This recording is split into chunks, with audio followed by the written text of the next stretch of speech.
It is not only Musk's influence on Twitter that causes market's price to rise and fall. He is also bold enough to say his opinions on Twitter. Additionally, the world's richest man has no qualms calling out the United States federal government's independent agency, SEC, or the Securities Exchange Commission, and cursed by him. But what is the reason for this? That's what you're going to find out in this video, so make sure to stay tuned until the end. In September 2018, Musk was charged with securities fraud for misleading tweets that include the now infamous funding secured tweet for a Tesla buyout. With this, SEC civil fines of $20 million were paid by Musk and Tesla in a settlement with the SEC. Also, Musk had to resign from Tesla's board. It has been well documented that former US Securities and Exchange Commissioner Chairman Harvey Pitt had a few choice words for Tesla CEO, Musk, the agency's frequent attacker, and even said, "grow up." Then, Pitt said on Yahoo Finance Live, as I quote, "Mr. Musk hates the SEC, and that is his own constitutional right." He does not have to like the SEC, but his tactic of thwarting the system, attacking them, and so forth is just plain stupid. It doesn't get anyone anywhere. It's childish, immature, and it's narcissistic. I believe he is his own worst enemy. He is a man of great imagination and has great ideas and concepts, but he needs to stop acting like a child and start acting like an adult. That is the mistake he continues to make. Musk's feud with the SEC is currently taking center stage again as he tries to acquire Twitter. Musk has a 9.2% stake in Twitter and offered $54.20 for each share in the fourth week of April in exchange for the social media platform. As part of the visionary's initial suggestions, the platform should be less dependent on advertising sales and its content should be better regulated. Since then, Twitter has implemented a poison pill to prevent Musk from acquiring more shares. Mark Cuban believes Musk's offer to buy Twitter is just an attempt to jar the SEC, and he tweeted on April 14. Now, let's look back to when it happened. In 2018, the Tesla CEO tweeted that the electric car company was about a month away from bankruptcy when it was still working on how to mass manufacture the Model 3 electric sedan.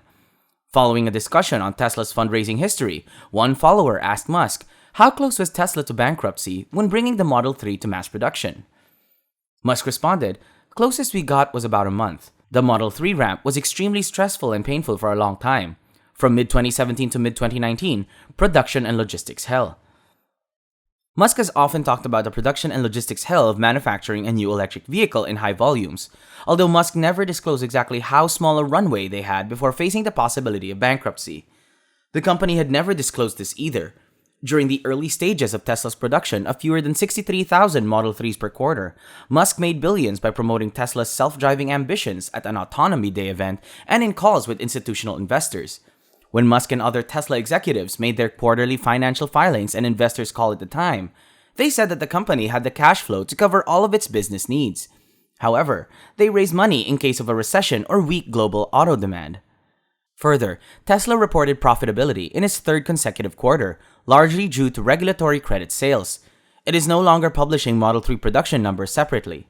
As a result of its production and logistics trouble with the Model 3 in the US, Tesla has opened a new factory in Shanghai, where it plans to produce 150,000 Model 3s per year, and then increase the production to at least 250,000 vehicles a year, including the Model Y and the Model 3. Furthermore, Musk previously defended his unprecedented CEO compensation package on Twitter. In 2018, a Tesla fan commented on Musk's agreement to remain CEO, earning no salary but earning the right to buy Tesla shares later at locked-in prices if the business meets certain milestones. In response to a question about his other ventures, Musk responded, as quoted, "Yes, although I didn't expect the stock to rise so much so soon. The reason for the stock options is that they're needed to help pay for humanity to get to Mars in 10 to 20 years. Meanwhile, in an interview, Musk said that in Tesla's early days, funding was secured and he wanted to be clear about that. He said during his interview that it's a great opportunity to clarify if the funding was secured and to let the SEC know why he doesn't have respect for them in that situation, and not to point the finger at everyone there. As for the San Francisco office, it's because the SEC knew that the funding had been secured but proceeded with an active public investigation anyway. According to him, at the time Tesla was struggling financially, and the banks had warned him that if he refused to settle with the SEC, they would cease to provide working capital to Tesla, causing the company to shut down. As a result, Musk conceded unlawfully to the SEC, whom he even referred to as those bastards, and now the SEC is stating that he lied, when in fact he did not. Musk said, in the end, he was forced to admit that he lied to save Tesla's life. On the other hand, is Tesla the most shorted stock ever? Tesla CEO Elon Musk claimed in a letter to employees dated August 7, 2018, and published on the Tesla website on the same day, that Tesla has been the most shorted stock in the history of the stock market. This was cited by Elon as one of the reasons for staying public, explaining that people have the incentive to attack the company when it is public. Elon is certainly correct that the firm is subject to a significant amount of short betting, and these short bettors haven't been quiet, but the claim of the most shorted stock ever deserves more scrutiny. Tesla's peak short balance of $13 billion was observed on August 7th, the same day as the blog posts, and represents just over 20% of market capitalization. After 2 million share reduction in shorts and the decline in share price, the position has been reduced to $11.4 billion on 32.8 million shares. In dollar terms, that's an extreme reading since the next largest US equity short position is Amazon at $8.8 billion, less than 1% of their market capitalization. The only stocks with a short position greater than 10% of the market cap are MCHP, AMD, OMC, and KSS, among the 44 US stocks with more than $2 billion in short positions. In sum, the claim of most shorted stocks in the history of the stock market is not accurate in dollar terms. However, it is fair in the sense that there has not been another US equity short position over $10 billion that has lasted for more than a quarter. Moreover, IHS Markit will continue to closely monitor short sellers as Tesla and Elon Musk remains in the news headlines. To boost productivity and transform energy usage, Tesla is building factories around the world. This company is never one to think small, as some of these factories were once referred to as gigafactories. More factories are planned across the globe, and the competition for them has been fierce. Elon Musk, Tesla's CEO, said over the weekend that the company would build a second gigafactory in Asia, following the one in Shanghai that handed over its first cars in January 2020.